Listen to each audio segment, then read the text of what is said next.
Welcome back to War Thunder Weekly News.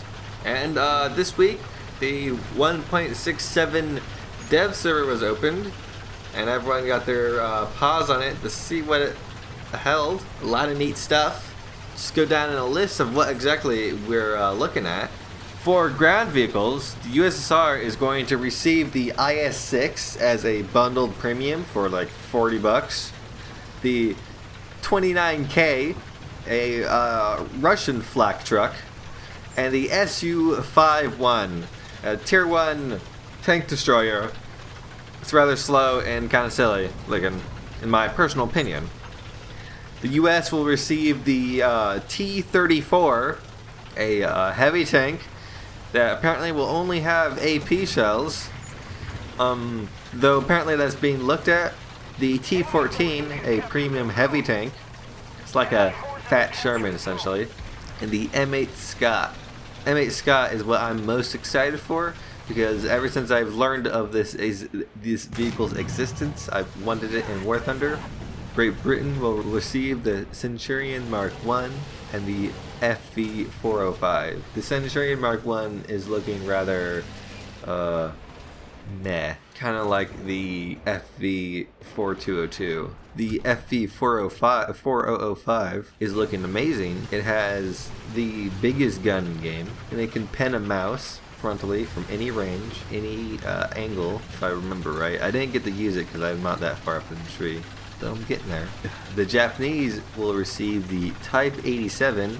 It's a top tier spag, like the Gepard. The Type 95, which is a multi-turreted heavy tank, has a 70mm mortar howitzer, I don't know, that has an awful pen and awful range. And I think it was a 37 that is most likely what you would actually be using. A lot of crew, pretty fat, has a machine gun on the butt, it's kind of funny. And the Type 60 MAT, which is their ATGM tank. The ATGMs are probably the worst in game, but it's an ATGM APC, so whatever. Germany will receive the Sturmpanzer II, which is like a German version of the Ho-Ro. It's a Panzer II chassis with a 150mm howitzer on front. And the RU-251, which also has been very controversial tank. People are going to assume it's going to be OP. I think we're going to have to see it in game to make a definite choice. It's the fastest tank in game, and it has a really good gun. It has a gun that a 7.3 tank has, and better ammo. So I don't know. It's probably going to be nerfed to hell after the patch comes out, after everyone spent all their money on it. For aircraft, the USSR will get the DB-3B and the DB-3T. They're bombers. They're cool looking. And the IL-4 will have a model update. The US will receive a A26B51, which will appear right before the 82, so I need to hurry up and research that piece of shit. And the B10B, a premium tier 1 fast bomber. Honestly, I think there's better premiums out there to take up the B10B spot, but I'm not gauging, so it's not my boat to float. The British will receive the Lincoln B Mark II, and the Spitfire M2B will have a model update. Germany will have the Stuka's model updates, just about all of them, I guess. The Japanese will receive the Ki 76 Ko and the Ki 76 Otsu, which have had their dev blogs. And that seems to be about it. 2 new locations for Air Arcade and combined battles. Well, I'm more excited about it than I should be. Map locations are getting slightly updated. Eastern Europe, it's a little river canal running through the town, will now have areas for boat tanks to go up and get down on. So finally, taking the PT-76B into the water will be a legit strategy, especially because it's also getting against stabilizer, but we'll get to that in a bit. Also, the windmills, the hill that the windmills are on is going to be slightly lowered, so you can't like go and smack the enemy team. There will also be areas for boat tanks to get into the river in Berlin, which is odd. I think it'll be kind of fun to see if you can like cheese that in any way and sneak up behind the enemy tanks.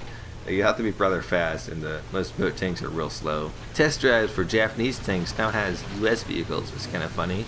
Also, what's also funny is the Germans Their test drive has Russian vehicles, but they replaced the Doom Turtle with a IS-4M, which is odd.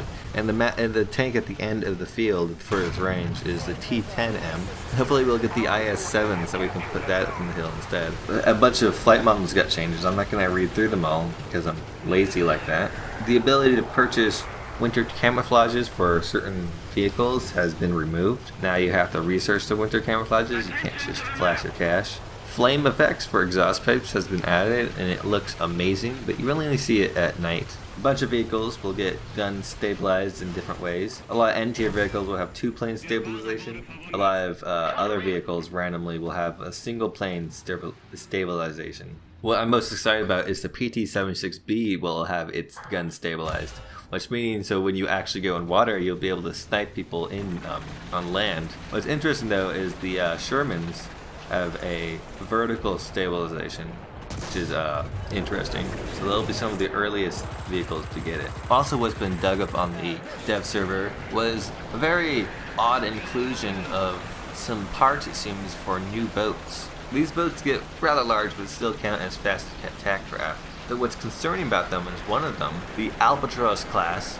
from 1973, is armed with MM-38 Exocet anti-ship missiles and 2 wire-guided torpedoes. Also has 2 76 autocannons, which are terrifying and intriguing.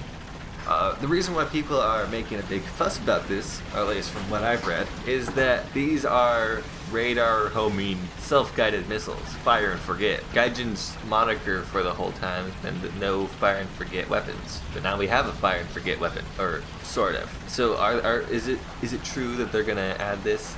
Like, honestly, after reading this, I lost a little interest in the naval forces, more interest than I had. I don't want to see self-guiding missiles, really.